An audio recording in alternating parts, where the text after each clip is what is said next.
कैसा आपका एग्जाम आएगा, किस प्रकार के क्वेश्चंस आएंगे, इस मॉडल पेपर के माध्यम से मैं आपको बताने वाला हूं। यानी कि एक ऐसा मॉडल पेपर जो बिल्कुल सेम टू सेम आपके पेपर जैसा आएगा। मैंने सभी क्वेश्चंस को इस तरह से मॉडरेट करने की कोशिश की है, इस तरह से साथियों तैयार किया है। संभावित प्रश्न पत्र की अगर बात करें तो ये संभावित पूरा प्रश्न पत्र है। मेरा मानना है कि इन सभी सवालों को अगर आप लगा लेते हैं, जिसमें से हिंदी के, सामान्य ज्ञान के, मैथ के और रीजनिंग के प्रश्न हो गए, अगर इन पूरा मॉक टेस्ट को आप लगा लेते हैं तो परीक्षा में आपको कोई दिक्कत, कोई परेशानी महसूस नहीं होगी। और बहुत सारे प्रश्न आप देखोगे कि रियल परीक्षा में आपको देखने को मिल रहे हैं इस पूरे मॉडल पेपर के माध्यम से।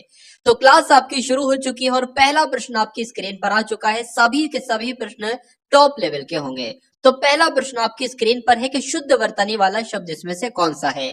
तो परीक्षण कैसे लिखा जाता है, जैसे ऑप्शन नंबर ए में लिखा हुआ है, और जिनका आंसर यहाँ पर ए है तो बिल्कुल करेक्ट है। चारपाई पकड़ना ये एक मुहावरा है, इसका मतलब क्या होता है? कहा नहीं जाता यार तुमने तो बिल्कुल चारपाई पकड़ ली, यानी कि तुम तो बिल्कुल बीमार हो गए हो, और बीमारी में इंसान क्या करता है? चारपाई पकड़ लेता है। आंसर आपका सी के साथ। उसके बाद देखिए समानार्थी शब्द आपको बताना है आंख का। देखिए आंख के बहुत सारे पर्यायवाची होते हैं। आंख को हम लोग क्या क्या कहते हैं साथियों? नेत्र कहते हैं, नयन कहते हैं, दृग कहते हैं, दृष्टि कहते हैं। ये आपको ध्यान रखना। उसके अलावा साथियों लोचन भी कहते हैं। तो जिनका आंसर यहाँ पर डी था तो बिल्कुल करेक्ट था। उसके बाद देखिए अब निपुणता का आपको बताना है कि समानार्थी शब्द क्या होता है। निपुणता की अगर बात करें, निपुण की अगर बात करें तो इंग्लिश में इसको एक्सपर्ट कहा जाता है। आपसे पूछा जा रहा है साथियों, अगर बात करें निपुण का जो समानार्थी शब्द होगा ना साथियों, वो क्या होगा? अभिज्ञ होगा। ये आप लोग ध्यान रखेंगे। इसलिए जिनका आंसर यहाँ पर है ऑप्शन नंबर ए के साथ तो बिल्कुल करेक्ट है। उसके बाद देखिए जिसे मर जाने की कामना हो उसके लिए एक शब्द आपसे पूछा जा रहा है। तो उसके लिए साथियों मुमूर्षु कहा जा सकता है, जिसे मर जाने की कामना हो। ये एग्जाम में आपसे पूछा जाएगा। ये सभी साथियों 20 प्रश्न कराऊंगा हिंदी के, उसके बाद 20 प्रश्न आपके सामान्य ज्ञान के कराऊंगा, और ये 40 के 40 टॉप लेवल के क्वेश्चन होंगे आपके एग्जाम के लिए। छठे नंबर का प्रश्न आपके स्क्रीन पर है कि कृतज्ञ का विलोम आपसे पूछा जा रहा है साथियों, क्या हो सकता है बताइए। चलिए तो अगर बात करें अकृतज्ञ हो जाएगा साथियों, आपको ध्यान रखना है क्या हो जाएगा? अकृतज्ञ हो जाएगा कृतज्ञ का विलोम। इसलिए जिनका आंसर यहाँ पर ऑप्शन नंबर सी था तो बिल्कुल करेक्ट था। उसके बाद देखिए कि निम्नलिखित में से शुद्ध वर्तनी वाला शब्द इसमें से कौन सा है। तो जब हम बात करते हैं तो आकांक्षा कैसे लिखा जाता है? लड़कियों का नाम भी होता है, ठीक है। तो आकांक्षा की अगर बात करें तो जैसे ऑप्शन नंबर ए में लिखा हुआ ऐसे लिखा जाता है आकांक्षा। वर्तनी की अगर बात करें इंग्लिश में इसको स्पेलिंग कहा जाता है, हिंदी में इसको वर्तनी कहा जाता है। तो जिनका आंसर कुल मिला के था ऑप्शन नंबर ए तो बिल्कुल करेक्ट था। दिए गए शब्द का विलोम आपसे पूछा जा रहा है। देखिए अगर एसएससी जीडी के हिंदी के सिलेबस की बात करेंगे ना, हिंदी के सिलेबस में कुछ नहीं है, चुनिंदा चैप्टर साथियों, गिने चुने चैप्टर हैं, और मैं आपको जैसे पढ़ा दूंगा एग्जाम तक, अगर वैसे आपने पढ़ लिया तो हिंदी के सेक्शन में 20 में से 20 कहीं नहीं गए। यानी कि 20 प्रश्नों में से 19 प्रश्न भी आपके नहीं होंगे। अगर 19 प्रश्न भी हुए ना तो मैं समझूंगा कि मेरी तैयारी कराने में कोई कमी थी। तो 19 नहीं होंगे, 20 के 20 प्रश्न आपके सही होंगे। लेकिन साथियों शर्त एक ही है, एग्जाम तक आपको जो पढ़ाया जाए उतना पढ़ लेना और अच्छे से प्रैक्टिस सेट लगा लेना, सिलेक्शन आपका कहीं नहीं गया। तो परकीय का साथियों विलोम आपसे पूछा जा रहा है क्या होता है? तो परकीय का विलोम होता है स्वकीय। इसलिए आंसर आपका जाएगा ऑप्शन नंबर डी के साथ। अगर बात करें साथियों दृश्य का विलोम क्या होता है? तो अदृश्य होता है। लाघव का विलोम क्या होता है? तो गौरव होता है। ये भी आपको ध्यान रखना है। अब उसके बाद देखिए नेक्स्ट नंबर का प्रश्न आपके स्क्रीन पर है कि नीचे दिए वाक्यांश के लिए एक शब्द आपको बताना है, यानी कि जिस भूमि में कुछ उत्पन्न ना होता हो, बताइए उसके लिए एक शब्द क्या हो जाए। कि उर्वर भूमि क्या होती है? जिसमें सब कुछ उत्पन्न होता है, जो भी बोया जाता है, जिसका बीज बोया जाता है, फसल बहुत अच्छे से तैयार हो जाती है, तो उसको कहा जाता है उपजाऊ भूमि है। लेकिन जिसमें कुछ भी उत्पन्न ना हो तो उसको क्या कहा जाएगा साथियों? ऊसर भूमि कहा जाएगा। यानी कि ऊसर इस प्रश्न का बिल्कुल सही उत्तर हो जाता है, और जिनका आंसर यहाँ पर डी है तो बिल्कुल करेक्ट है। अब उसके बाद देखिए खाली जगह आपको भरना है। खाली जगह ये समझ लीजिए आपके रियल एग्जाम में 2 प्रश्न कहीं नहीं गए खाली जगह से संबंधित। इसलिए हर एक मॉडल पेपर में मैं लगभग 2 प्रश्न ला रहा हूं खाली जगह के हिंदी के सेक्शन में। साथियों चलिए तो बेटी पिताजी के साथ जाने वाली थी, जाने वाला था, जाने वाले थी, या चलने वाले थे। तो यहाँ पर सही अगर बात करें ना तो ये वाला शब्द यहाँ पर साथियों बिल्कुल सही बैठेगा। तो इस प्रकार जो लोग यहाँ पर ऑप्शन नंबर ए के साथ है बिल्कुल करेक्ट हो जाता है। टंकी की योग्यता 100 लीटर है। अब मुझे बताइए साथियों, लिखा हुआ है टंकी की योग्यता 100 लीटर है, मतलब एक कोई टंकी होगी उसमें 100 लीटर पानी आ जाता होगा। तो ये मुझे योग्यता सही शब्द नहीं लग रहा है। अब योग्यता की जगह पर क्या आयतन आना चाहिए, या गहराई आना चाहिए, प्रतिभा आना चाहिए, ये क्षमता आना चाहिए? तो मैं कह सकता हूं साथियों, टंकी की क्षमता 100 लीटर है, इसलिए आंसर आपका जाएगा डी के साथ। उसके बाद देखिए फिर से खाली जगह वाला प्रश्न आपकी स्क्रीन पर है कि दिल्ली में मलेरिया का जोर है, दिल्ली के ऊपर मलेरिया का जोर है, या दिल्ली के अंदर मलेरिया का जोर है, या दिल्ली के भीतर मलेरिया का जोर है? तो अगर बात करें साथियों, यहाँ पर क्या आ जाएगा, कहा जा सकता है कि दिल्ली में मलेरिया का जोर है, इसलिए आंसर यहाँ पर जिनका है ऑप्शन नंबर ए तो बिल्कुल करेक्ट है। उसके बाद देखिए कि दिए गए वाक्यांश के लिए एक सार्थक शब्द आपको बताना है जिसका दमन करना कठिन हो। उसके लिए साथियों एक शब्द क्या हो सकता है, तो उसको कहा जाता है दुर्दम, यानी कि जिसका दमन करना कठिन हो उसको क्या कहा जाता है साथियों, दुर्दम कहा जाता है। ये आप लोग ध्यान रखेंगे पहली बात। अगर बात करते हैं साथियों, यहाँ पर क्या लिखा हुआ है, दुर्जय लिखा हुआ है साथियों, दुर्जय दुर्जय लिखा हुआ है, दुर्जय लिखा हुआ है। अगर बात करें तो जिस पर विजय पाना कठिन हो उसको दुर्जय कहा जाएगा। उसके अलावा जिसे भेदना कठिन हो उसको दुर्भेद कहा जाएगा, ये भी आप लोग ध्यान रखेंगे। उसके बाद देखिए सही वर्तनी वाले शब्द का आपको चयन करना है साथियों। यहाँ पर अगर बात करें षष्ठ कैसे लिखा जाता है, तो जैसे आपको ऑप्शन नंबर डी में लिखा हुआ है, षष्ठ इस प्रकार से लिखा जाता है। अब उसके बाद देखिए 15वें नंबर का प्रश्न है कि दिए गए वाक्य के किस भाग में त्रुटि है। एक वाक्य आपके सामने है और ऐसा ही वाक्य, इसी टाइप का वाक्य आपके एग्जाम में पूछा जाएगा कि आगामी सोमवार से परीक्षा शुरू होगी। तो मुझे ये बताइए यहाँ पर त्रुटि कहां पर लग रही है, ये आपसे साथियों पूछा जा रहा है, तो बताइए। चलिए क्या साथियों यहाँ पर आएगा, आपसे बस इतना सा पूछा जा रहा है, बताने की कोशिश करेंगे आप सभी लोग, बताइए भाई।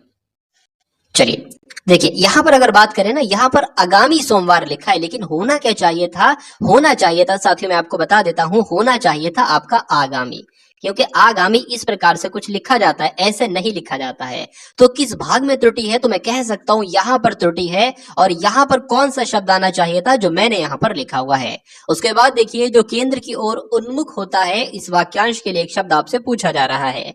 तो जो केंद्र की ओर उन्मुख होता है उसको तो साथियों विकेंद्रीय कहते हैं। क्या कहते हैं, विकेंद्रीय कहते हैं। ये आप लोग ध्यान रखेंगे, आंसर आपका जाएगा ऑप्शन नंबर ए के साथ।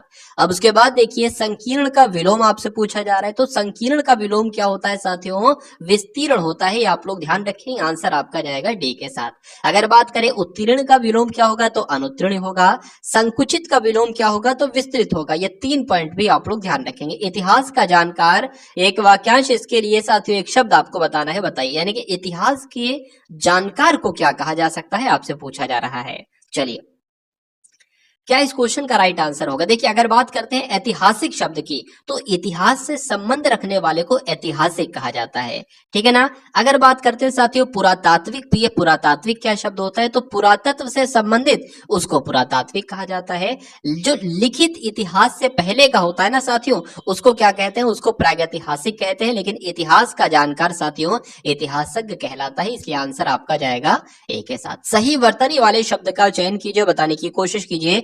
पारस्परिक शब्द कैसे लिखा जाता है, तो ऐसे लिखा जाता है, ऐसे लिखा जाता है, ऐसे लिखा जाता है। बिल्कुल साथियों, जैसे ऑप्शन नंबर सी में लिखा हुआ है पारस्परिक शब्द ऐसे ही लिखा जाता है। तो जिनका आंसर यहाँ पर साथियों ऑप्शन नंबर सी था, तो बिल्कुल करेक्ट था। अब उसके बाद देखिए मनोरथ किसका पर्यायवाची आपसे पूछा जा रहा है। मनोरथ साथियों आपसे पूछा जा रहा है किसका पर्यायवाची है, तो कामना की जब हम बात करें तो कामना का पर्यायवाची मनोरथ है, और मनोरथ का पर्यायवाची कामना, इसलिए आंसर जिनका डी है, तो बिल्कुल करेक्ट भाई, बहुत बढ़िया, वेरी गुड क्लास। तो अब आप साथियों देखेंगे जीके जीएस के 20 टॉप लेवल के क्वेश्चन यहाँ पर। जैसे हिंदी को आपने कंप्लीट किया बहुत सुपर फास्ट तरीके से, अब साथियों सामान्य ज्ञान की बारी है। 20 प्रश्न आप देखिएगा, इनको अपने मनो मस्तिष्क में स्टोर कीजिएगा, आपको बहुत फायदा देखने को मिलेगा एग्जाम वाले दिन। तो पहला प्रश्न जीके का आपकी स्क्रीन पर है कि पहली पंचवर्षीय योजना साथियों किस वर्ष हुई थी। तो अगर बात करते हैं साथियों पहली पंचवर्षीय योजना कब से कब तक चली थी, तो 1951 से लेकर 1956 तक चली थी, आंसर आपका सी के साथ जाएगा। प्रायद्वीपीय भारत की सबसे लंबी नदी साथियों कौन सी है, आपसे पूछा जा रहा है। अगर आपसे सिर्फ इतना पूछा जाता कि भारत की सबसे लंबी नदी कौन सी है, तो गंगा नदी आप लोग बताते। आपसे पूछा जाता विश्व की सबसे लंबी नदी कौन सी है, तो नील नदी आप लोग बताते। आपसे पूछा जाता उत्तर प्रदेश की सबसे लंबी नदी कौन सी है, तो भी आप गंगा नदी बताते। लेकिन अगर आपसे पूछा जाए कि प्रायद्वीपीय भारत की सबसे लंबी नदी कौन सी है, तो गोदावरी नदी है, आपको ध्यान रखना है। आंसर यहाँ पर जिनका ऑप्शन नंबर डी है, तो बिल्कुल करेक्ट है। है। उसके बाद देखिए बंगाल के प्रथम गवर्नर जनरल कौन थे, इनका नाम क्या था साथियों, बहुत बार एग्जाम में पूछा जा चुका है। वॉरेन हेस्टिंग का नाम आपको ध्यान रखना है, ये बंगाल के पहले गवर्नर जनरल थे। भूकंप की तीव्रता निम्न में से किसके द्वारा मापी जाती है, तो किसके द्वारा मापी जाती है साथियों, सिस्मोग्राफ के द्वारा भूकंप की तीव्रता को मापा जाता है। भगवान महावीर स्वामी ने निम्न में से किस स्थान पर परिनिर्वाण प्राप्त किया था, यानी कि अगर बात करें उनकी मृत्यु हो गई थी, आपसे इनडायरेक्टली पूछा जा रहा है। तो पावापुरी में साथियों उनकी मृत्यु हुई थी, उसी को क्या कहा जाता है, महापरिनिर्वाण कहा जाता है। आंसर यहाँ पर जिनका ए है तो बिल्कुल करेक्ट है। संविधान सभा के संवैधानिक सलाहकार साथियों इनमें से कौन है, तो संविधान सभा के संवैधानिक सलाहकार की अगर बात करें तो सर बी.एन. राव है, इनका नाम आपको ध्यान रखना है, एग्जाम में बहुत प्रश्न पूछा जाता है।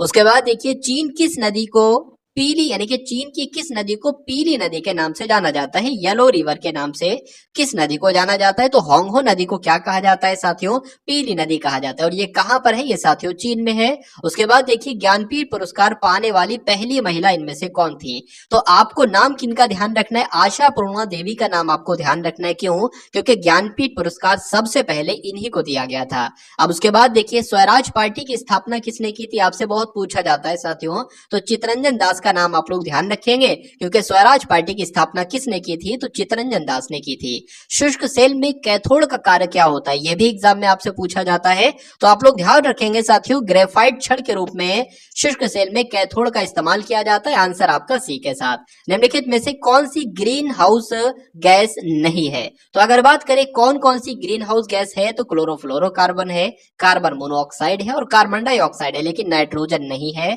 अब नहीं है तो यही तो आपसे पूछा गया, तो यही आपका राइट आंसर है।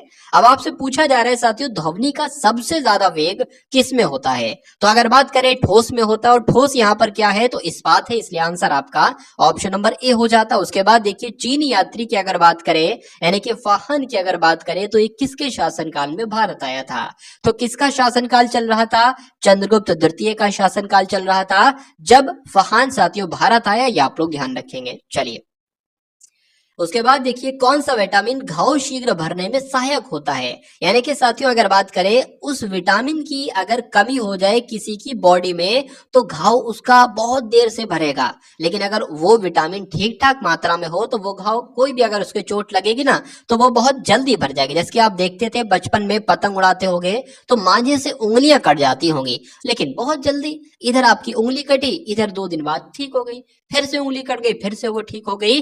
तो बच्चों में साथियों विटामिन के ठीक ठाक होता है, इसलिए अगर बात करें तो घाव भरने में साथियों कौन सा विटामिन सहायक है, अगर ये आपसे पूछा जाए तो विटामिन के आपको नाम लेना है। उसके बाद देखिए जलप्रपात जोग जलप्रपात ये किस राज्य में स्थित है, उत्तर प्रदेश, ओडिशा, कर्नाटक या साथियों महाराष्ट्र, तो कहां पर स्थित है, कर्नाटक में स्थित है। आंसर आपका जाएगा ऑप्शन नंबर सी के साथ, और जिनका आंसर यहाँ पर सी है तो बिल्कुल करेक्ट है। अब उसके बाद देखिए साथियों पूर्वी और पश्चिमी घाट निम्नलिखित में से किस स्थान पर मिलते हैं, तो पूर्वी और पश्चिमी घाट जो है ना साथियों ये नीलगिरी पहाड़ियों पर मिलते हैं, आपको ध्यान रखना है। आंसर आपका डी के साथ जाएगा। टाइटन निम्नलिखित में से किस ग्रह से संबंधित है, आपसे पूछा जा रहा है, बताइए।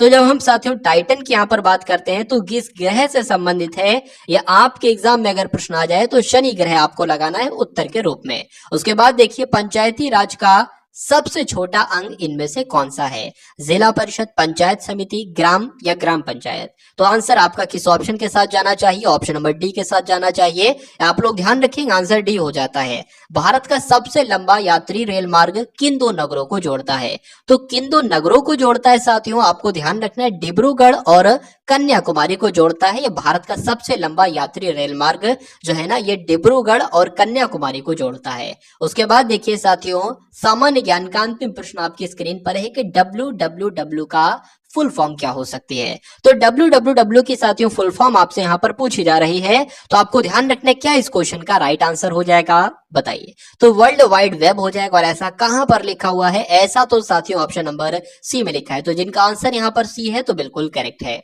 चलिए साथियों तो अब यहाँ पर आप लोग रीजनिंग के प्रश्न देखेंगे। तो पहला प्रश्न है साथियों रीजनिंग का, आपको बताना है कि इस क्वेश्चन का राइट आंसर क्या होगा। हार्ट का संबंध यानी कि हृदय का संबंध कार्डियोलॉजिस्ट से है, उसी प्रकार वृक्क का संबंध किससे होगा, ऑप्शन नंबर ए से, बी से, सी से या डी से। देखिए अगर बात करें कि हृदय से संबंधित कोई भी अगर रोग हो जाता है, कोई भी दिक्कत हो जाती है, तो कौन देखता है, कार्डियोलॉजिस्ट देखता है। यानी कि हृदय से संबंधित दिक्कतों को कार्डियोलॉजिस्ट देखता है, इसका ट्रीटमेंट हृदय का कार्डियोलॉजिस्ट नेफ्रोलॉजिस्ट करता है, उसी प्रकार किडनी का यानी कि वृक्क का अगर बात करें ट्रीटमेंट कौन करता है तो आप लोग ध्यान रखेंगे नेफ्रोलॉजिस्ट करता है। इसलिए आंसर जिनका भी है ऑप्शन नंबर सी के साथ तो बिल्कुल करेक्ट है। अब उसके बाद देखिए जैसे कि 4 का संबंध यहाँ पर 64 से बताया गया, उसी प्रकार 9 का संबंध किस संख्या से होगा? 27 से, 729 से, 81 से या 169 से। यहाँ पर अगर बात करें साथियों 4 का क्यूब है यानी कि 4 इंटू 4 इंटू 4 इंटू 4, ठीक है, 4 इंटू 4 इंटू 4 बराबर कितना होता है? 64 होता है, ठीक है। उसी प्रकार साथियों 9 इंटू 9 इंटू 9 कितना होता है? ये आपको ध्यान रखना है साथियों, 729 होता है।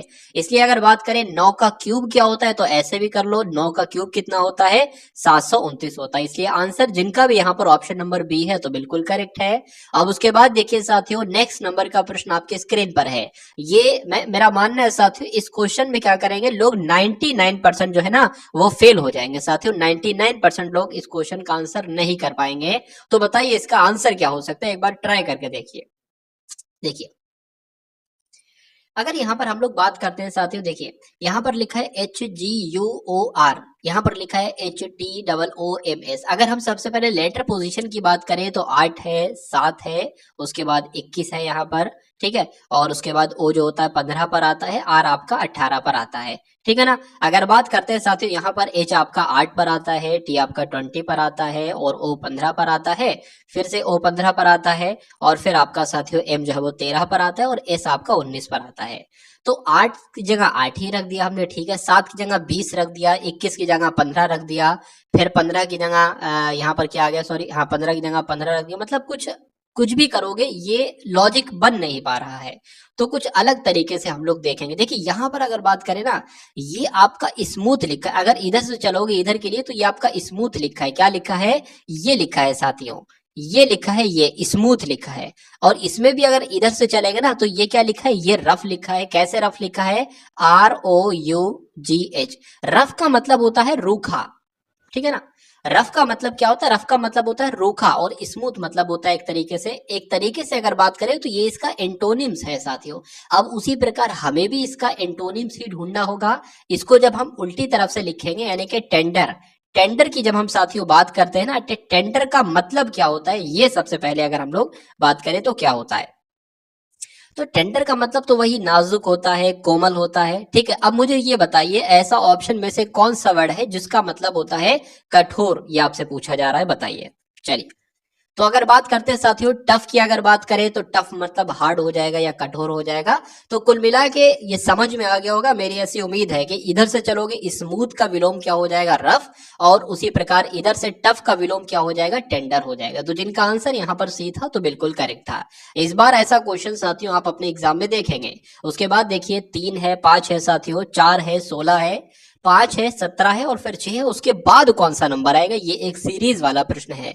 तो देखने में हो सकता हो बहुत लोगों को ये कठिन लग रहा हो, लेकिन इसमें कुछ नहीं है साथियों। देखिए 3 से 4 हो गया, फिर 4 से आपका 5 हो गया और फिर 5 से आपका 6 हो गया। अगर यहाँ पर आपसे पूछा जाता है ना तो यहाँ पर आपका 7 आ जाता, लेकिन ये पूछा जा रहा है आपसे, कोई दिक्कत नहीं है। 15 से आपका 16 हो गया, 16 से आपका 17 हो गया और 17 से आपका कितना आ जाना चाहिए? 18 आ जाना चाहिए साथियों। यानी कि इस प्रश्न का आंसर आपका जो जाएगा, प्रश्न का उत्तर आपका 18 के साथ जाएगा।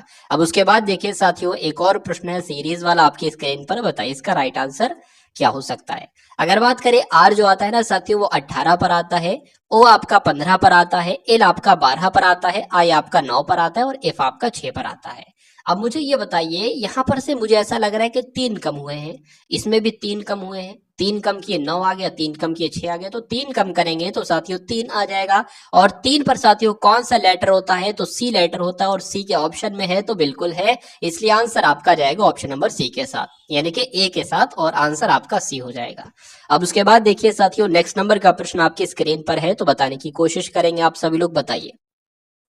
चलिए साथियों क्या इस क्वेश्चन का आंसर हो सकता है? अगर बात करें साथियों लेटर पोजीशन की बात करें तो ई आपका 5 पर होता है, एफ आपका 6 पर होता है, जी आपका 7 पर, ये आपका 8 पर। एम की बात करें या 13 पर होता है, एन 14 पर होता है, ओ आपका 15 पर होता है और पी आपका 16 पर होता है।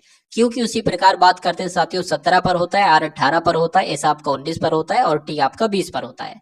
अब मुझे तो यहाँ पर देखिए, यहाँ पर सिर्फ एक एक का डिफरेंस है, यहाँ पर भी एक एक का डिफरेंस है, यहाँ पर भी एक एक का डिफरेंस है, लेकिन ऐसा कोई रूल नहीं लगा है कि 8 से 9 हुआ है, 8 से 13 हो गया, मतलब कितने का गैप यहाँ पर बताया जा रहा है। देख लेते साथियों, कितने का, 5 का गैप है, ठीक है। अच्छा, इसमें क्या 5 का गैप है? तो इसमें 5 का गैप नहीं है, लेकिन इतना जरूर है कि एक एक सिर्फ बढ़ रहा है, तो हमें ऐसा ऑप्शन ढूंढना होगा जिसमें से सिर्फ एक एक बढ़े। अब v आता है 22 पर, l आता है 12 पर, क्या एक बढ़ा? नहीं बढ़ा, तो इसलिए आंसर नहीं होगा। q आता है आपका 17 पर, r आता है आपका 18 पर, इसको एक बार देख लेते हैं। q आपका 17 पर, r 18 पर, t आपका 20 पर आता है, ये तो 2 बढ़ गए, इसलिए ये भी गलत उत्तर हो जाएगा। j की अगर बात करें साथियों, ji, ये भी उल्टा हो गया। u की अगर बात करें साथियों, u आपका 21 पर, v आपका 22 पर, और उसके अलावा साथियों w आपका 23 पर और x आपका 24 पर, तो ये आपका बिल्कुल लगातार है, आंसर आपका जाएगा a के साथ। अब उसके बाद देखिए साथियों, नेक्स्ट नंबर का प्रश्न आपके स्क्रीन पर है कि यदि एक दर्पण को MN रेखा पर रखा जाए तो दी गई उत्तर आकृतियों में से कौन सी आकृति प्रश्न आकृति का सही प्रतिबिंब बनेगा। देखिए, मैं आपको यहाँ पर समझा देता हूँ। जैसे जो प्रश्न आकृति है ना सामने आपके, ठीक है, ये मान लीजिए क्या है, ये एक दर्पण है, ये एक दर्पण है, ये एक शीशा है। तो अब यहाँ पर साथियों जो आकृति बनेगी वो आपसे पूछी जा रही है, क्या आकृति बनेगी। अब मैं आपको यहाँ पर की जो आकृति है ना वो यहाँ पर बना के दिखा देता हूँ। जैसे ये चौकोर है तो चौकोर ही दिखता रहेगा ना, ठीक है, चौकोर चौकोर, और जैसे सर्किल है तो वो सर्किल जैसे सर्किल सर्किल ही दिखेगा, ठीक है। अब शीशे में ये जो लाइन है ना, अगर इसको पलट दोगे तो ये ऐसे ही दिखेगी साथियों, ठीक है, और ये जो है ना ये भी ऐसे ही दिखेगी, तो ये मैं आपको ऐसे ही बना लेता हूं। अगर बात करें ये जो है ना, ये जब शीशे में दिखेगी तो ये इधर को हो जाएगी, इधर को, और ये जो है ना साथियों ये इधर को हो जाएगी। तो साथियों ऐसा क्या कोई ऑप्शन आपको नजर आ रहा है? अगर आ रहा है तो यही आपका साथियों क्या होगा, यही आपका साथियों राइट आंसर हो जाएगा। तो बिल्कुल मुझे नजर आ रहा है जो ऑप्शन नंबर सी वाला है ना, ये साथियों ऐसा ही है, और यही आपका राइट आंसर है। जिनका आंसर यहाँ पर सी है तो बिल्कुल करेक्ट है। अब उसके बाद देखिए साथियों, नेक्स्ट नंबर का प्रश्न आपकी स्क्रीन पर है कि एक तरफ साथियों अगर बात करें उस आरेख को चुनिए जो नीचे दिए गए वर्गों के बीच संबंध का सही निरूपण करता है, यानी कि प्रबंधक हैं, मजदूर संघ है और कामगार है। तो प्रबंधकों की अगर बात करें, प्रबंधक सबसे बड़े हैं तो प्रबंधक ये आ जाएंगे साथियों, सबसे बड़े सर्किल में क्या आ जाएंगे, प्रबंधक आ जाएंगे। उसके बाद आपके मजदूर संघ आ जाएंगे, ये मजदूर संघ हो गए, और उसके बाद आपके कामगार आ जाएंगे। तो क्या साथियों हम देख लेंगे क्या कुछ ऐसा ऑप्शन साथियों, जितने 4 ऑप्शन दिए गए, क्या ऐसा ऑप्शन साथियों आपको नजर आ रहा है? तो मैं एक बार चेक कर लेता हूं, एक सेकेंड। हाँ बिल्कुल आ रहा है, ये तो ऑप्शन नंबर डी में है, तो यही आपका राइट आंसर हो जाता है। तो अब आपके सामने साथियों यहाँ पर डायरेक्शन वाला क्वेश्चन है, ठीक है, डायरेक्शन वाला क्वेश्चन है कि कमला को ताराघर जाना है, अतः वह अपने घर से पूरब की ओर 1.5 किलोमीटर जाती। तो सबसे पहले मैं आपको डायरेक्शन एक बार बता देता हूँ, ठीक है। मान लीजिए आप अपने एग्जाम हॉल में है, आप अपने कमरे में है, रूम में, आपको नहीं पता है कि आपकी तरफ पूरब किधर है या पश्चिम किधर, और ना आप अपने टीचर से पूछ सकते हो। तो मान लीजिए यहाँ पर आप हो सेंटर में, ये जो आपका सीधा हाथ इधर ही तो होगा, उल्टा हाथ इधर होगा। तो इस सीधे हाथ की तरफ साथियों कौन सी डायरेक्शन आप चलाओगे, पूर्व डायरेक्शन आप चलाओगे। उल्टे हाथ की तरफ साथियों कौन सी चलाओगे, पश्चिम चलाओगे। और ये ऊपर की तरफ साथियों आप मानोगे कि उत्तर होगा, और नीचे की तरफ आप मानोगे साथियों क्या होगा, दक्षिण होगा। पहला पॉइंट आपको ध्यान रखना। दूसरा पॉइंट आपको ध्यान रखना, मान लीजिए ये क्या है, ये आप हो, ये आपका एक हाथ है, ठीक है, ये आपका एक हाथ है और ये आपका एक हाथ है, ठीक है। आप देख किधर रहे हो, आप इधर देख रहे हो, इधर को मान लो या इधर को मान लो, ठीक है। तो ये आपका हाथ जो कहलाएगा, ये दायां हाथ आपका कहलाएगा, पहली बात आपको ध्यान रखना। और ये वाला आपका साथियों बायां हाथ कहलाया जाता है।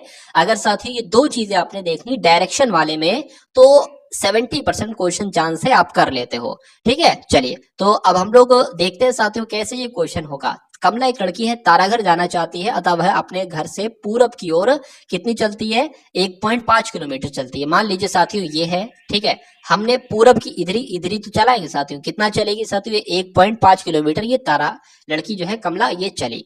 फिर दाएं मुड़ी, अब लड़के का मुंह तो इधर है, अब सीधा हाथ इधर हो जाएगा, उल्टा हाथ इधर हो जाएगा, दायां बोल रहा है तो दायां मुड़ेगी और 2.5 किलोमीटर चलाएंगे इसको, तो 2.5 किलोमीटर लगभग ये यहाँ पर चल रही है। ठीक है, तो सबसे पहले कमला जो है वो 1.5 किलोमीटर चली साथियों पूरब की तरफ। उसके बाद दाई मुड़ी और दाई किलोमीटर 2.4 किलो यानी 2.5 यानी कि 2.5 किलोमीटर चली। और फिर वो साथियों पूरब की ओर मुड़ गई, यानी कि फिर उसको हमने पूरब की ओर मोड़ दिया और कितनी चली, 1 किलोमीटर चली। उसके बाद दक्षिण की ओर मुड़ी, दक्षिण की ओर मुड़ी और साथियों 4 किलोमीटर चली। ये 4 किलोमीटर साथियों चल दी, ये आपका 4 किलोमीटर चल दी।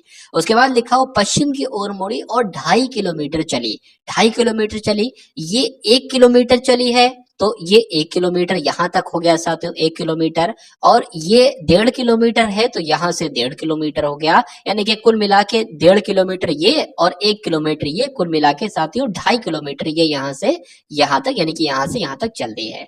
उसके बाद कहा जा रहा है कि चलने के बाद पहुंच जाती है, कहां पहुंच जाती है, वह आरंभिक बिंदु से कितनी दूरी पर है, मतलब जहां उसको जाना था वहां पहुंच जाती है। पूछा जा रहा है आरंभिक बिंदु तो उसकी ये थी, मतलब यहां से लेकर यहां तक की लंबाई कितनी है। तो अगर यहां से यहां तक चलाएंगे तो साथियों ये कितना है, ये 4 किलोमीटर। कैसे, अरे भाई ये जब 4 किलोमीटर है तो ये भी तो 4 किलोमीटर होगा, ठीक है। अब यहां से लेकर यहां तक कितना है, 2.5 किलोमीटर है। कैसे 2.5 किलोमीटर है, जब ये 2.5 किलोमीटर है तो ये भी 2.5 किलोमीटर होगा। तो 4 किलोमीटर और 2.5 किलोमीटर लगभग लगभग कितना हो गया, लगभग लगभग नहीं 6.5 किलोमीटर हो गया। यानी कि अगर बात करें साथियों, प्रश्न में पूछा गया है कि वह आरंभिक बिंदु से कितनी दूरी पर है, तो 6.5 किलोमीटर दूरी पर है। आंसर आपका जाएगा ऑप्शन नंबर ए के साथ। भाई बहुत बढ़िया, वेरी गुड क्लास। अब उसके बाद देखिए साथियों, कथन आपके स्क्रीन पर है कि कुछ कागज कलम है और सभी पेंसिल कलम है। निष्कर्ष आपको बताना है, दो दिए गए हैं, कौन कौन से सही निष्कर्ष हैं। अगर बात करें साथियों, कुछ कागज कलम है, तो ये हमने क्या बनाया, ठीक है, ये हमने साथियों कागज बना लिया, ठीक है भाई साहब, ये क्या बन गया, ये कागज बन गया। उसके बाद लिखा है कि कुछ कागज जो है ना ये कलम है। मान लीजिए इतने कागज जो हैं, इतने कागज साथियों क्या है, कलम है, ठीक है। कितने, ये जो मिल रहा है ना, ये इतने कागज जो है वो कलम है, तो ये हो गया। सभी पेंसिल कलम है, सभी पेंसिल कलम है, तो मान लीजिए पेंसिल साथियों यहां पर है, एक सेकेंड, मान लीजिए साथियों पेंसिल ये यहां पर है, ये क्या हो गई, ये आपकी पेंसिल हो गई, शॉर्ट में लिख देंगे इसको पेंसिल, ठीक है। तो अब कहा जा रहा है सभी पेंसिल कलम है ना, तो कलम के अंतर्गत ही तो पेंसिल आएंगी। अब निष्कर्ष पढ़िए कि कुछ कलम पेंसिल हैं, क्या कुछ कलम पेंसिल हैं, तो भाई देखिए कुछ कलम पेंसिल हैं, कितने कलम पेंसिल हैं, इतने कलम जो है ना वो पेंसिल है, तो ये वाला निष्कर्ष तो सही हो जाएगा। कुछ कलम कागज हैं, ये सारे कलम है, और कहा जा रहा है कुछ कलम कागज है, तो ये सारे कलम जो है वो कागज हैं, तो ये भी आपका सही हो जाएगा। मतलब कुल मिला के साथियों दोनों निष्कर्ष यहाँ पर सही हो जाएंगे, और आपका आंसर जो जाएगा वो ऑप्शन नंबर 4 के साथ जाएगा, यानी कि दोनों निष्कर्ष 1 और 2 निकलते हैं। उसके बाद देखिए नेक्स्ट नंबर का प्रश्न आपके स्क्रीन पर है, बताने की कोशिश कीजिए। अब आपके सामने साथी यहाँ पर मैथ के प्रश्न देखेंगे। देखिए सबसे पहले हम लोगों ने 20 प्रश्न हिंदी के देखे, उसके बाद सामान्य ज्ञान के 20 प्रश्न देखे, फिर उसके बाद साथियों 10 प्रश्न हम लोगों ने रीजनिंग के देखे, और 10 प्रश्न हम लोग अब मैथ के देखेंगे। वैसे तो मैथ के 20-20 क्वेश्चन आते हैं, लेकिन वीडियो ज्यादा लंबी ना हो जाए इसलिए मैंने साथियों मैथ के 20 क्वेश्चन की जगह 10 क्वेश्चन लिए हैं, और रीजनिंग के 20 क्वेश्चन की जगह 10 क्वेश्चन लिए हैं। इसलिए कम समय में आपकी क्वेश्चंस की प्रैक्टिस भी ज्यादा से ज्यादा हो जाए, लेकिन कोई दिक्कत नहीं है साथियों, अगली बार हम लोग 20-20 क्वेश्चन पूरे लेंगे। चलिए, तो 51वें नंबर का प्रश्न आपकी स्क्रीन पर है, आपसे पूछा जा रहा है साथियों, अगर बात करते हैं यहाँ पर एक आयत का जिक्र है, तो आयत का आपसे क्षेत्रफल पूछा जा रहा है। इस आयत का क्षेत्रफल ये आपकी लंबाई हो जाएगी, ये आपकी चौड़ाई हो जाएगी, लेकिन कहा जा रहा है कि इसकी लंबाई जो है ना वो, और लंबाई और चौड़ाई 1 मीटर और 50 सेंटीमीटर है। पहली बात साथियों अगर बात करें, देखिए 1 मीटर है ना और 50 सेंटीमीटर है, और आंसर भी सेंटीमीटर में निकाला गया है, तो क्यों ना ये तो जो चौड़ाई है वो तो 50 सेंटीमीटर है, ठीक है भाई साहब, ये 50 सेंटीमीटर ये हमने मान ली, तो इसको भी हमें सेंटीमीटर में बदलना होगा, क्योंकि आंसर हमें सेंटीमीटर में लाना है। और 1 मीटर बराबर जो होता है ना साथियों, वो कितना सेंटीमीटर होता है, कह सकता हूं साथियों, आपको ध्यान रखना है वो 100 सेंटीमीटर होता है, ठीक है। 1 मीटर बराबर 100 सेंटीमीटर होता है, इसलिए कहा जा सकता है कि 100 सेंटीमीटर इसकी लंबाई है, और साथियों 50 सेंटीमीटर इसकी चौड़ाई है। तो आपको मालूम होना चाहिए आयत का क्षेत्रफल जो होता है साथियों वो लंबाई गुणा चौड़ाई होता है, ये आपको मालूम होना चाहिए, लंबाई गुणा चौड़ाई होता है। लंबाई कितनी है अगर बात करें साथियों, लंबाई 100 सेंटीमीटर है और चौड़ाई कितनी है 50 सेंटीमीटर है। तो अगर बात करें इसका कितना निकलेगा साथियों क्षेत्रफल, आयत का क्षेत्रफल, शायद मैंने आयतन बोल दिया था कहीं पर, कोई दिक्कत नहीं। तो इस आयत का क्षेत्रफल क्या निकलेगा साथियों, 1500 निकलेगा, सॉरी 1500 नहीं बल्कि 5000 निकलेगा, यानी कि 5000 वर्ग सेंटीमीटर निकलेगा। और ऐसा कहां पर लिखा हुआ है, तो ऑप्शन नंबर ए में लिखा हुआ है। तो यही आपका बिल्कुल करेक्ट आंसर है। अब उसके बाद देखिए नेक्स्ट नंबर का प्रश्न आपकी स्क्रीन पर है। बताइए कि 450 सेबों में से 30% सड़े हुए निकले तो सही हालत में कितने प्रतिशत सेब निकले। देखिए 450 सेब हैं कुल मिला के, इसमें 30% सड़ गए सेब, तो मुझे ये बताइए साथियों 70% सेब तो बिल्कुल सही निकले होंगे। यानी कि कहा जा सकता है कि इस 450 का 70% निकाल लो, हमें पता चल जाएगा कितने प्रतिशत सेब सही निकले। तो 450 का साथियों 70% कितना होता है, प्रतिशत हटाया बीच में 100 बढ़ा देंगे साथियों, तो इस जीरो से ये जीरो और इस जीरो से ये जीरो कट जाएगा, मतलब 45 सत्ते कितने होते हैं, 7 पंजे आपका 35 हो जाएगा। ठीक है 35 हो गया और 7 चौका आपका 28 हो जाएगा, 28 3 आपका कितना हो जाएगा साथियों 31 हो जाएगा। यानी कि अगर कहा जा सकता है साथियों 315 जो सेब थे ना वो बिल्कुल सही कंडीशन में थे। आंसर आपका जाएगा डी के साथ। अब उसके बाद देखिए नेक्स्ट नंबर का प्रश्न आपकी स्क्रीन पर है, तो बताने की कोशिश करेंगे आप सभी लोग इसका राइट आंसर आपका क्या हो सकता है, बताइए। चलिए देखिए बहुत आसान सा प्रश्न है, कुछ दिक्कत नहीं होना चाहिए आपको। सबसे पहले अगर बात करें गुणा लगा हुआ है ना, तो गुणा आप करा लो, 2 एकम 2 हो जाएगा आपका, 2 एकम 2 हो गया और 7 अट्ठे आपका कितना हो जाएगा 56 हो जाएगा, 7 अट्ठे आपका 56 हो गया। यहाँ पर प्लस लगा हुआ है सिर्फ माइनस नहीं है। अब मैंने आपको एक चीज बताई थी कि 3/7 है, कभी भी भाग का निशान हो तो उसको गुणा में बदल लो, लेकिन शर्त ये है गुणा में बदलो, ठीक है। शर्त ये है कि जो ये नंबर है ना इसको उलट पुलट कर लो, जैसे 6/14 है ना तो 14/6 कर लो। यानी कि कहा जा सकता है साथियों 3/7 गुणा का निशान कर लेंगे भाग की जगह, 6/14 लिखा है तो 14/6 हो जाएगा। ठीक है ना, ये क्यों किया गया है ये भी मैं आपको बता दे रहा हूँ कि कुछ ना कुछ कट जरूर हो जाएगा, जैसे 7 एकम 7, 7 दूना आपका 14, 2/6 है, 2 एकम 2, 2 3 आपका 6, 3 से 3 कैंसिल हो जाएगा। यानी कि अब जो हमारे पास आता है साथियों वो 2/56 प्लस 1/1 ये आता है हमारे पास। कोई दिक्कत नहीं, अब इसको कैलकुलेशन करा लेते हैं ना। ठीक है एक एक कैसे आया, अरे भाई ये इस एक की गुणा इस एक से होगी, इस एक की गुणा इस एक से होगी, ऐसे आ जाएगा। 2 एकम 2 इसकी गुणा करा लो, 2 एकम 2 आपका ये 2 एकम 2 हो जाएगा।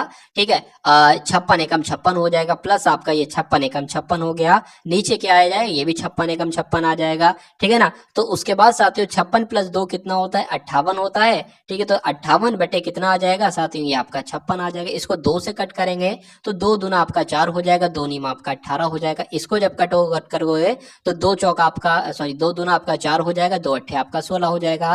यानी कि आंसर आपका आपके समक्ष जो आएगा वो 29/28 आएगा। और 29/28 कौन से ऑप्शन में है, तो ऑप्शन नंबर सी में है। तो यही आपका साथियों राइट आंसर है भाई, बहुत बढ़िया, वेरी गुड क्लास। अब उसके बाद देखिए नेक्स्ट नंबर का प्रश्न है कि यदि किसी संख्या का 1/4 भाग उसी संख्या के 1/3 भाग से 12 कम हो तो वह संख्या बताइए क्या हो सकती है। वो संख्या हमने x मान ली है, वो संख्या हमने क्या मान ली x मान ली है। तो कहा जा रहा है कि किसी संख्या का 1/4 यानी कि x संख्या का 1/4, ठीक है का की जगह गुणा लगा दिया, तो इसको हम ऐसे भी तो लिख सकते हैं साथियों, x/4 लिख सकते हैं ना, बिल्कुल लिख सकते हैं। तो हम ऐसे लिखे ना किसी संख्या का 1/4 यानी कि इस प्रकार से हो गया किसी संख्या का x/4 उसी संख्या के 1/3 भाग से यानी कि x/3 ये हो जाएगा, x/3 भाग से कितना कम है 12 कम है साथियों। ठीक है ना 12 कम है, ये आपको यहाँ पर दिखाना है। लेकिन अब सवाल ये पैदा होता है कि माइनस तो यहाँ पर हम लगा दें, लेकिन ये वाला नंबर यहाँ पर आएगा या ये वाला नंबर यहाँ पर आएगा। तो मेरी बात को ध्यान से देखिए कि x/4 भाग जो है ना उसी संख्या के 1/3 से 12 कम है, यानी कि ये जो है ना ठीक ये 12 कम है। जब ये 12 कम है तो ये बाद में आएगा ना, ठीक है। और कहा जा रहा है कि आप ये बड़ा नंबर है ये छोटा नंबर है, तो ऐसे आएगा, ऐसे नहीं आएगा साथियों। ठीक है बड़ा नंबर है ये बड़ा नंबर है, ठीक है। मतलब कहा गया है कि x के 3 भाग करे जाएं तो 1 भाग बड़ा होगा, या x के 4 भाग करे जाएं तो बड़ा होगा। अरे भाई x के 3 भाग करोगे तो हमें ज्यादा बड़ा मामला मिलेगा, कोई दिक्कत नहीं। x/3 माइनस x/4 बराबर 12 आ गया।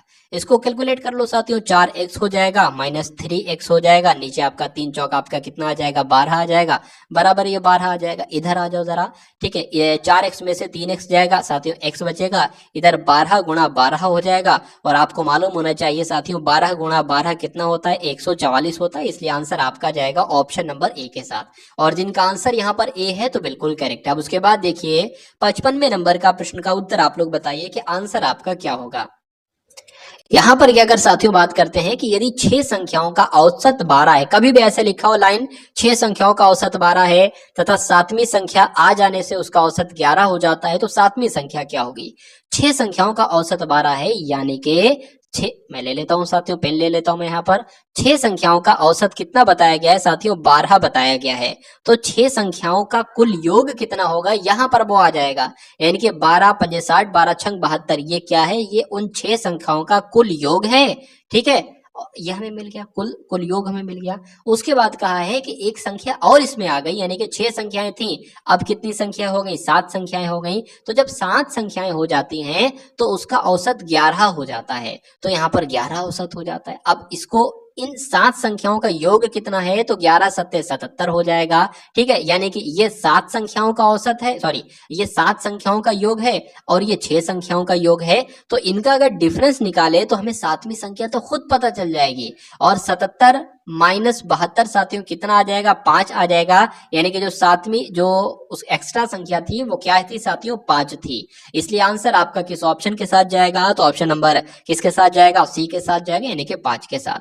अब उसके बाद देखिए साथियों नेक्स्ट नंबर का प्रश्न आपकी स्क्रीन पर है, बताइए इसका आंसर क्या होगा। चलिए साथियों, अगर आप लोग चैनल पर नए हैं तो चैनल को आप सभी लोग सब्सक्राइब करके बेल आइकन पर क्लिक कर लीजिए। अगर मैं साथियों बताऊं आपके लिए लगभग अभी मैंने 3 पूरे मॉक टेस्ट तैयार कर रखे हैं जो कि 80 क्वेश्चंस के हैं। मेरा मानना है साथियों कि उस अगर पूरी प्लेलिस्ट को आप लगा लेते हैं जो एसएससी जीडी के लिए, जिसका डिस्क्रिप्शन मैं आपको डिस्क्रिप्शन में दूंगा, तो वहां से जाकर उस पूरी प्लेलिस्ट को लगा लीजिएगा। चुनिंदा वीडियो हैं, सभी क्वेश्चन सिलेक्टेड उसमें लिए गए हैं। उस पूरी प्लेलिस्ट को अगर आप सॉल्व कर लेते हो तो कोई दुनिया की ताकत ऐसी नहीं जो आपको एसएससी जीडी की नौकरी में सेलेक्ट ना होने दे।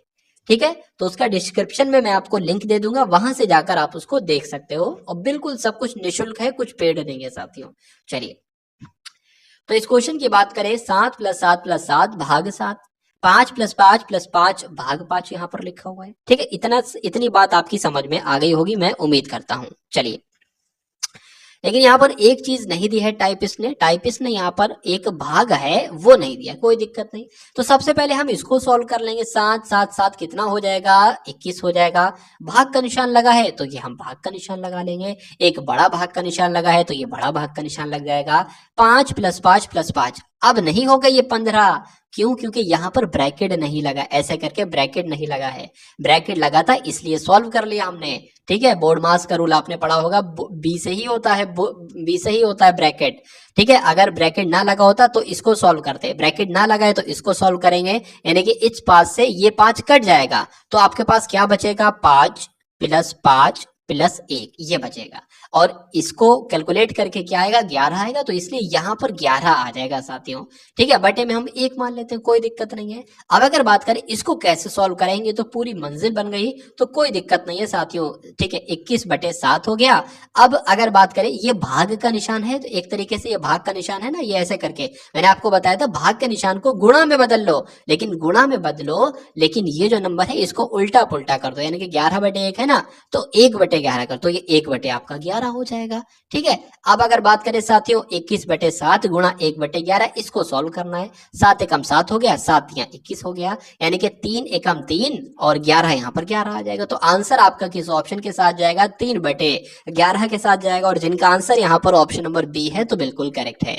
उसके बाद देखिए साथियों नेक्स्ट नंबर का प्रश्न आपकी स्क्रीन पर है, बताने की कोशिश कीजिए। साथियों मैं पूरी कोशिश करता हूं कि क्वेश्चन को बहुत लेंथी ना बनाऊं, मतलब उतना लेंथी बनाऊं कि कोई स्टेप बीच में छोड़ूं भी ना, और हर एक स्टेप को आपको बताऊं और आपकी समझ में आ जाए। लेकिन मैं जो किताबी भाषा में जैसे क्वेश्चन दिया होता है, उसका सॉल्यूशन दिया होता है, वैसे मैं नहीं कराता हूं। मैं हर क्वेश्चन को अपने तरीके से कराता हूं, शॉर्ट में, कि आपकी जल्दी से आसानी से समझ में आ जाए। क्योंकि किताबी लैंग्वेज ना मुझे समझ में आती है और ना मैं उसको पढ़ाता हूं। ठीक है, चलिए यदि किसी वस्तु पर 10% की छूट देकर, क्योंकि किताबी भाषा अगर आपको पढ़ना होगा तो आप किताब से नहीं पढ़ लोगे, यहाँ पर ट्रिक से और आसान तरीके से आप पढ़ने क्यों आओगे, ठीक है। तो किसी वस्तु पर 10% की छूट देकर, देखिए 10% की छूट का मतलब यह है कि कोई वस्तु 100 रुपए की थी, 10% की छूट दी यानी कि वो वस्तु 90 की हो गई। उसी प्रकार कहा जा सकता है कोई वस्तु अगर 200 की थी तो 10% की छूट देंगे वो 180 की हो जाएगी, ठीक है। तो कुल मिला के अगर यहाँ पर बात करते हैं कि किसी वस्तु पर 10% की छूट देकर उसे 450 रुपए में बेचा जाता है, ठीक है। यानी कि 10% की छूट देंगे तो 90% में बेचेंगे, और यहाँ पर 90% की वैल्यू दे रखी है 450 है। तो बस साथियों हमें कुछ नहीं करना होता, ये दो चीजें मिल जाए आंसर आपका आपके सामने आ जाएगा। तो उस वस्तु का अंकित मूल्य क्या है, जब यानी कि ये पूछा जा रहा है कि उस वस्तु का अंकित मूल्य क्या है, यानी कि 90% की वैल्यू आपके सामने है, 100% की वैल्यू आपको मालूम करना है, बस आंसर आपका आपके सामने। तो 100% की वैल्यू कैसे निकालोगे, 450 अपॉन में ये 90 आ जाएगा, गुणा आपका 100 लग जाएगा, क्योंकि 100% की वैल्यू निकालना है। इस जीरो से ये जीरो कट जाएगा, 9 एकम 9 हो जाएगा, 9 पचे 45 हो जाएगा, 5 इंटू 100 हो जाएगा, यानी कि साथियों 500 हो जाएगा। तो आंसर आपका किस ऑप्शन के साथ जाएगा साथियों, ये ऑप्शन नंबर सी है। क्या है ये, ऑप्शन नंबर सी है, आंसर आपका जाएगा सी, नहीं बल्कि क्या मान ले इसको, अरे कुछ ना मानो, आंसर आपका कुल मिला के 500 जाएगा। चलिए अब उसके बाद देखिए नेक्स्ट नंबर का प्रश्न आपकी स्क्रीन पर है, बताइए। चलिए अगर यहां पर बात करते हैं कि यदि किसी वस्तु को 460 में बेचने पर 60 रुपए का लाभ होता है तो लाभ बताइए। अरे भाई इसमें तो खुद कह दिया गया है कि किसी वस्तु को हमने 460 रुपए में बेचा है तो लाभ हमें हुआ है 60 रुपए का, यानी कि वो वस्तु कितने की होगी, वो वस्तु जाहिर सी बात है 400 रुपए की होगी, और प्रॉफिट कितना हुआ है, 60 रुपए का हुआ है। लेकिन इस प्रॉफिट को आपको प्रतिशत में बदलना है, तो इस प्रॉफिट को प्रतिशत में जब जब बदलना है तो मैंने आपको बताया है प्रॉफिट कितना है, 60 है, गुणा 100 लगा दो, नीचे एक तरीके से क्रय मूल्य लगा दो जितने में उस वस्तु को खरीदा था। अरे खरीदा तो 400 में था, 460 को बेच दिया, 460 में बेच दिया, तभी तो 60 का फायदा हुआ है। तो क्रय मूल्य नीचे आएगा, यानी कि 400 रुपए में वो वस्तु खरीदी गई थी, कह सकते हैं। इस 2 जीरो से ये 2 जीरो कट जाएगा, 60 बटे 4 है, 4 एकम 4 हो गया, 4 एकम 4 हो गया, 2 गया 20 हो जाएगा, 4 पंजे आपका 20 हो जाएगा, यानी कि 15% की अगर बात करें तो लाभ उसको होगा। और 15% कौन से ऑप्शन में है, तो आपको ध्यान रखना है साथियों, ऑप्शन नंबर बी आपका बिल्कुल करेक्ट आंसर हो जाता है। अब उसके बाद देखेंगे नेक्स्ट नंबर का प्रश्न आपकी स्क्रीन पर है, बताइए। चलिए अब देखिए यहाँ पर क्वेश्चन तो आसान है, लेकिन ये ऐसे पॉइंट पॉइंट दे रखे ना, यहाँ पर कंफ्यूज हो जाता है इंसान। 25%, कभी भी ये प्रतिशत दिख जाए बटे में 100 लगा दो, कभी भी ये का दिख जाए गुणा लगा दो, यानी कि 25% लिखा है तो 25 बटे क्या आ जाएगा, 100 आ जाएगा, का लिखा है गुणा आ जाएगा, 25 लिखा है प्रतिशत लगा 25 बटे 100 हो जाएगा। इसको सॉल्व करना है, कोई दिक्कत नहीं है, ठीक है ना। इसको अगर बात करें 25 से कम 25, 25 चौक 100, 25 से कम 25, 25 चौक 100, यानी कि इस एक की गुणा इससे हो जाएगी तो एक ही आ जाएगा, और इस 4 की गुणा 4 से हो जाएगी यानी कि 16 आ जाएगा। अब आंसर तो आ रहा है 1/16, लेकिन यहाँ पर कुछ और दे रखा है, कुछ नहीं साथियों, पॉइंट में इसको कर लेना है। ऊपर 1 है नीचे 16 है, तो हम क्या लगाएंगे साथियों, पॉइंट लगाएंगे। पॉइंट से पहले 0 बढ़ा सकते हो, पॉइंट लगाएंगे और यहाँ पर 0 बढ़ाएंगे। क्या अब काम होगा, नहीं होगा, इसको 100 बनाना होगा, तभी तो भाई 16 से तो कम है, कैसे भाग दो पाओगे। तो यहाँ पर भी एक ऐसा करो 0 लगा लो, और यहाँ पर भी एक 0 लगा दो, अब तो भाग हो जाएगा ना 100/16। ठीक है भाई, 16 पंजे 80, 16 छंग आपका कितना होता है, 96 होता है। तो 16 छंग आपका 96 हो गया, ये है 100, 4 बचा, पॉइंट लगा है 0 बढ़ा लेंगे, 16 दूना आपका कितना होता है, 16 दूना आपका 32 होता है। तो 0.062 आंसर आ रहा है। 0.0 यहाँ पर 2 जीरो है, यहाँ पर कोई 0 नहीं है, यहाँ पर 0.062 है, तो यही आपका इसलिए राइट आंसर। और कट करोगे 5 भी आ जाएगा, कोई दिक्कत नहीं है। अब उसके बाद देखिए नेक्स्ट नंबर का प्रश्न आपके स्क्रीन पर है, आंसर आपको बताना है क्या इसका आंसर हो सकता है, बताइए। चलिए तो अगर बात करते हैं साथियों a प्लस a/a बराबर कितना है, इसकी वैल्यू 7 है, तो आपको यहाँ पर साथियों क्या निकालना है, मैं आपको बता देता हूँ। ये 2 नहीं है, ये एक तरीके से a² है, a² प्लस 1/a² है ये, तो इसका मान आपको निकालना है। कुछ नहीं आपको करना है, आपको सिर्फ साथियों देखिए, इसका भी हम क्या कर देंगे, स्क्वायर कर देंगे, इसका भी स्क्वायर कर देंगे, और इसका भी स्क्वायर कर देंगे, इसका मान निकालना है ना। तो जब a² प्लस 1/a² ठीक है, a², तो इसीलिए तो हमें मजबूरन में स्क्वायर लगाना होगा। जब स्क्वायर लगाएंगे ना, तो आपने एक फॉर्मूला पढ़ा होगा साथियों, कौन सा, a प्लस बी का होल ऑफ स्क्वायर, ठीक है, ए प्लस बी का होल हाफ स्क्वायर। तो हम ए मान लेते हैं इस ए को और ए बाई ए को मान लेते हैं साथियों बी। मतलब इसका फॉर्मूला होता है साथियों A square plus B square plus 2ab, ठीक है ना, ये हो जाएगा। तो ऐसे ही हम लोग इसको खोल लेंगे साथियों। अब इसको जब खोलोगे, इसको ए मान लिया, इसको बी मान लिया, ए स्क्वायर निकलेगा, ए स्क्वायर आ गया साथियों, प्लस 1/a स्क्वायर निकलेगा, ठीक है। अब ये ऐसा हो गया ना, तो ऐसे ही तो हमें लाना था। प्लस अब क्या होता है 2ab होता है, तो 2 हो गया, ए क्या है, ए जो है वो ए ही है, और बी क्या है वो 1/a जो है वो आपका वो है। और बराबर क्या हो जाएगा, 7 का स्क्वायर हो जाएगा, 7 7 49 होता है, तो ये 49 आ गया। अब इस ए से ये ए कट जाएगा, 2 एकम 2 हो जाएगा। यानी कि अगर बात करें ए स्क्वायर अपॉन ए स्क्वायर 1/a स्क्वायर, ठीक है।